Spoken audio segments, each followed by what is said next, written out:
ప్రియమైన వెలిగింపు శ్రోతలకు యేసు ప్రభు నామములు శుభాలు. ఎలా ఉన్నారు? అందరూ బాగున్నారా?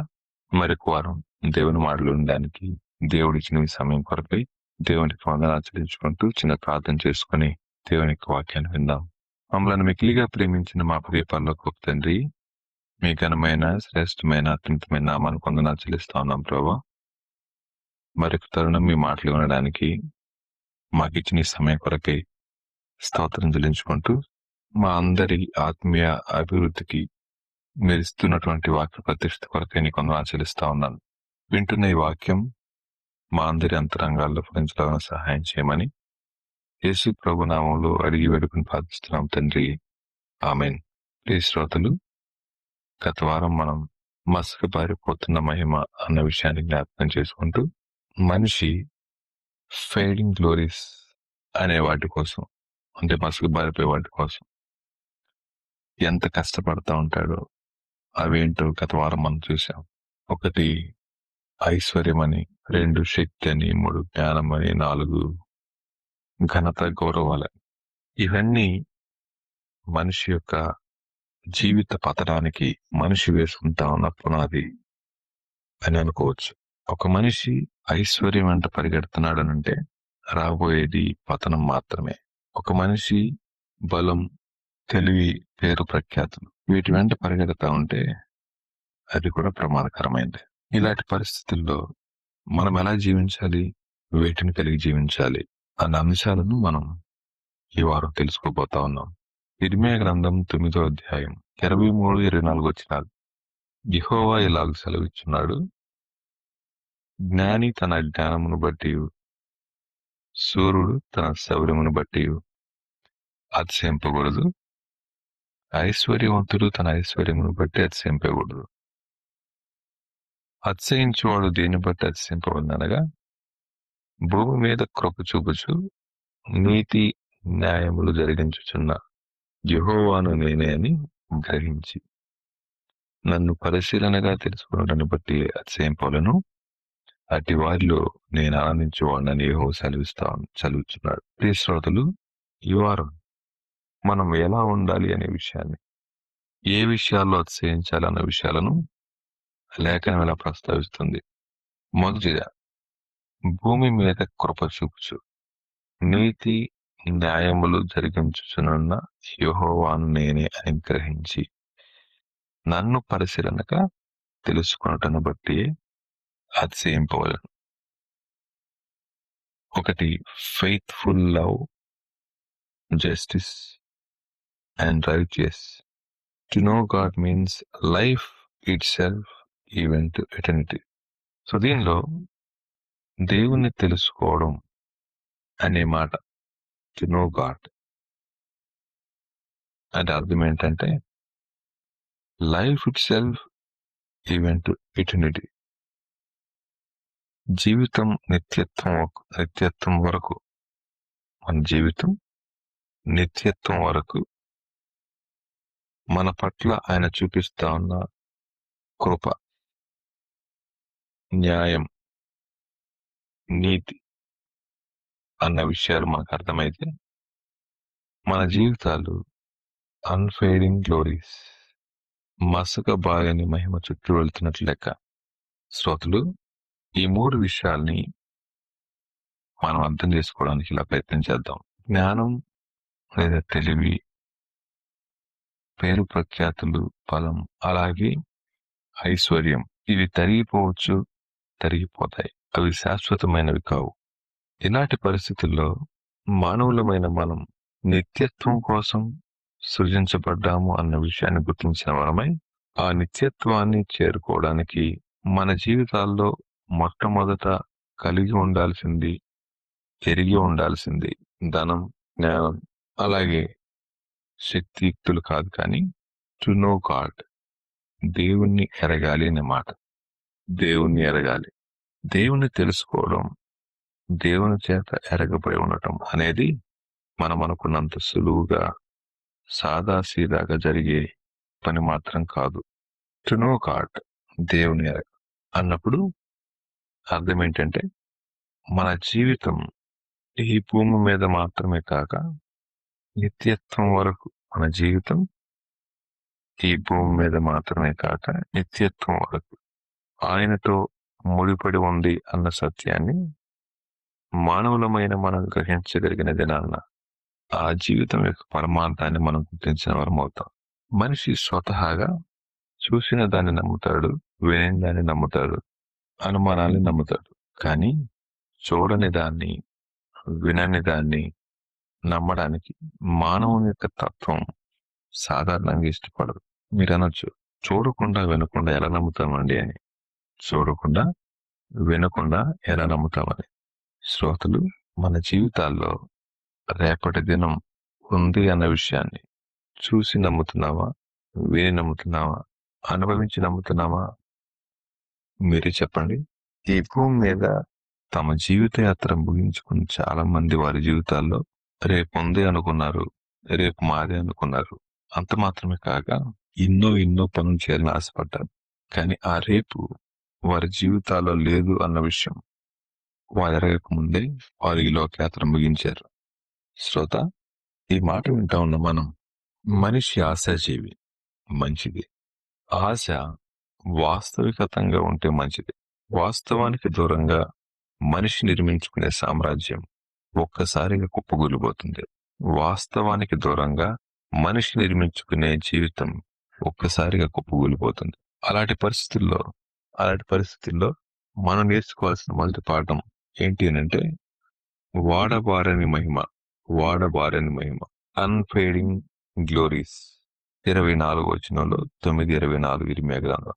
అతిశయించువాడు దేని బట్టి అతిశయింపవలెను అనగా, భూమి మీద కృప చూపుచు నీతి న్యాయములు జరిగించుచున్న యెహోవాను నేనే అని గ్రహించి నన్ను పరిశీలనగా తెలుసుకున్నటను బట్టి అతిశయింపవలెను. ఈ వచనం మొత్తంలో ఒకే మాటలో చెప్పేస్తా ఉన్నారు, భూమి మీద కృప చూపుచు. ఈ కృప చూపుచు అనే మాట కంటే ముందుగా రాబోయే విపత్తులను ఎదుర్కోవాలన్నా, మనకు తెలియని రేపటిలో మనం ఎదుర్కోబోతా ఉన్న వాటిని మనం సహించాలన్నా, మనకు కావలసింది నిజమైన జ్ఞానం. దేవుని గురించిన నిజమైన జ్ఞానం, ఏ ట్రూ నాలెడ్జ్ ఆఫ్ గాడ్. ఎలా వస్తుంది ఇది అన్నప్పుడు, మన గురి, మన సంతోషం, మన సంతృప్తి మనం ఎప్పుడైతే ఆయన విషయంలో కలిగి ఉంటాము, ఆయననుగా కలిగి ఉంటాము, అప్పుడు మన జీవితంలో అనుభవించేదాన్ని ఆయన కృప అంటాం. మన గురి దేవుడే, మన సంతృప్తి దేవుడే, మన సంతోషం దేవుడే అయినప్పుడు మన జీవితాన్ని కదల్చగలిగింది ఏముంటుంది చెప్పండి శ్రోతలు? ఈ దినాన్న దేవుడు మనతో మాట్లాడుతూ ఉన్నమాట, టు నో గాడ్ అన్న మాటలో దేవుని గురించిన నిజమైన జ్ఞానం ఆయనను గురిగా కలిగి ఉంటుంది. ఆయనే సంతృప్తి అనే విషయాన్ని గుర్తిస్తుంది. ఆయనే సంతోషాన్ని కలిగించిన విషయం నమ్ముతుంది.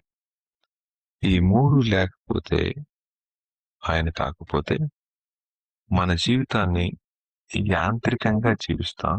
కనబడే వాటి మీద కానీ నిజమైన దేవుని కలిగి జీవించడం అనేది మన జీవితాల్లో అసాధ్యమవుతుంది. మాట మనం చదువుకుందాం. కొరింథీయులకు రాసిన 2వ పత్రిక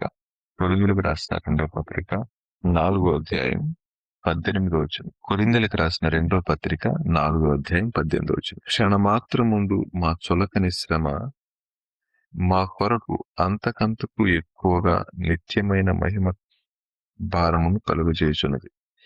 ఎలయనగా దృశ్యమైనవి అనిత్యములు, అదృశ్యమైనవి నిత్యములు. దృశ్యమైనవి అనిత్యములు, అదృశ్యమైనవి నిత్యములు. ప్రియ శ్రోతలు, ఈ మాట మనం ఒకసారి ఇంగ్లీష్ లో కూడా చూద్దాం.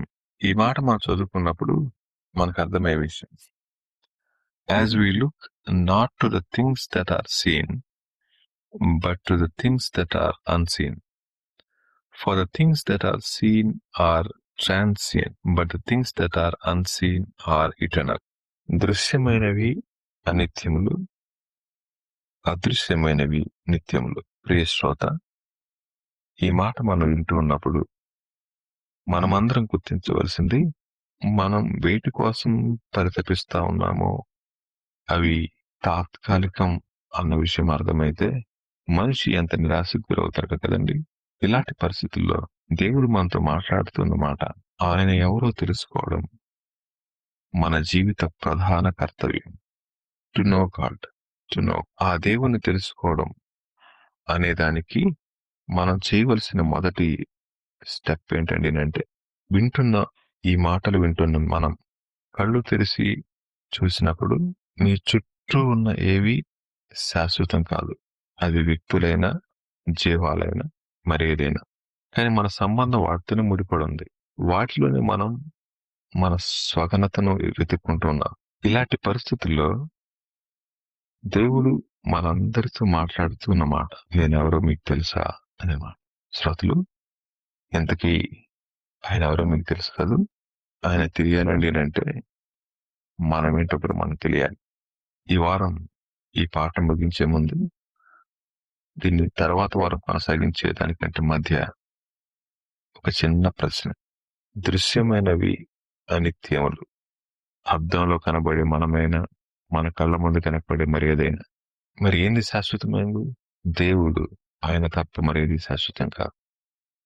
ఆ శాశ్వతమైన దేవుడు మనకు అనుగ్రహించే బహుమానాలను, అవి తీసుకొచ్చే మహిమను మరొక వారం మనం తెలుసుకుందాం. అంతవరకు దేవుడు మనందరికీ తోడుగుండును గాక. ఆమేన్.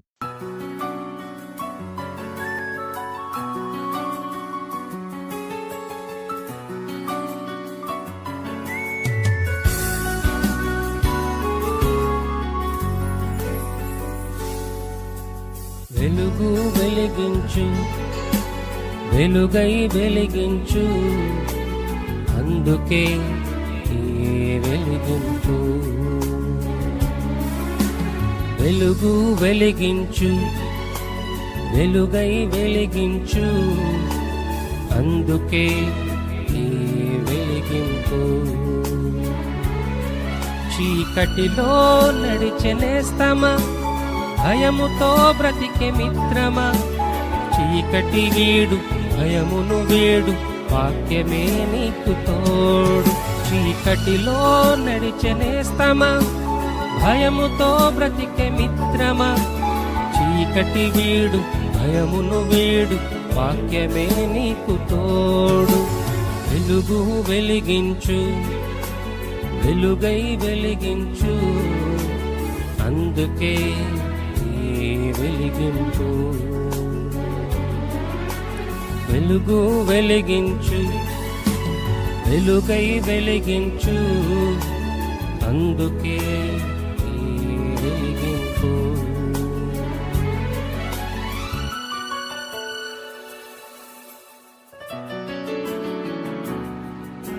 భ్రమలలో బ్రతికే సోదర, భద్రత వెతికే సోదరి, భ్రమలను తీసి భద్రతనిచ్చు, వాక్యమే నీకు తోడు. భ్రమలలో బ్రతికే సోదర, భద్రత వెతికే సోదరి, భ్రమలను తీసి భద్రతనిచ్చు, వాక్యమే నీకు తోడు. వెలుగు వెలిగించు, వెలుగై వెలిగించు, అందుకే ఈ వెలిగింపు. వెలుగు వెలిగించు, వెలుగై వెలిగించు, అందుకే ఈ వెలిగింపు. అందుకే ఈ వెలిగింపు. అందుకే ఈ వెలిగింపు.